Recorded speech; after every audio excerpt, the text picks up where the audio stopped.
Let's move to 184. Bernie Truax, again, transferring into Penn State as this grad transfer. And I guess, I don't want to say like, oh, he hasn't lived up to the expectations or anything, but just because the expectations have been so lofty as someone who's been a All-American at multiple different weight classes, right? So you're already kind of carrying those expectations to begin with. It's a burden that I'm sure he's willing to carry, right?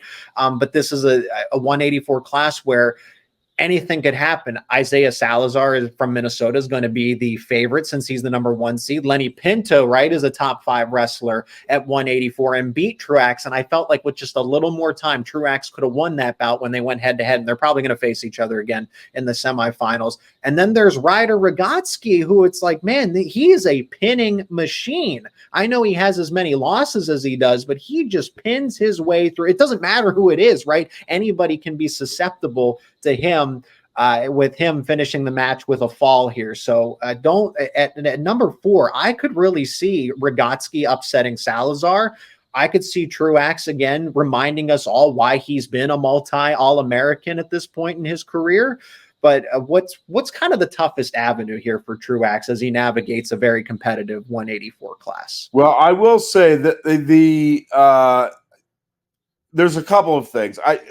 I think Bernie Truax has kind of reworked his game throughout the course of the season. I think there were some specific things that they wanted, they being the Penn State coaches, wanted to adjust with his game.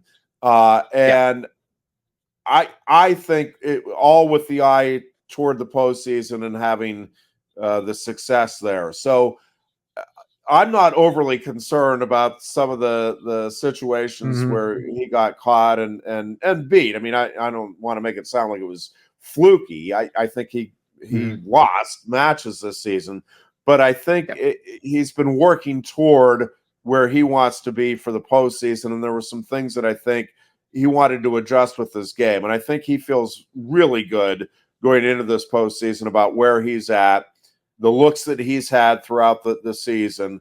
I will say the quarterfinal matchup against Malcheski is not an ideal matchup for Truax or anybody. Like that again, I keep talking about the entertainment factor, but I think that quarterfinal matchup, both of those guys get to rolling around and can score back points in a hurry against opponents. I think that's going to be a lot of fun. I like Bernie's chances there, obviously, but I think that has the potential to just be a wild, high-scoring affair.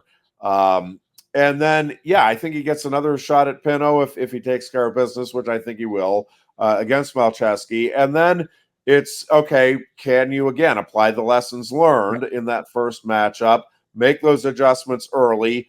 I agree with you. He was coming on. He figured some things out as that match went along. He's just got to, I think if he can come out of the first period, and not just against Pinto, against any of the other, top 4 or 5 guys in the weight class, if he can come out of that first period even, I think Truax is going to give himself a real shot at winning the national title here. Because I do think over the last couple of periods, much more often than not, he's going to be able to figure some things out, wear some guys down. And so I'm probably most excited to see where Bernie finishes up here this weekend. Again, the 3 seed is probably where he should be. I don't think it'd be shocking to see him finish 4th, but I certainly think he goes in with the mindset that, this is my tournament to win. And I know that he's capable of winning this Big Ten title.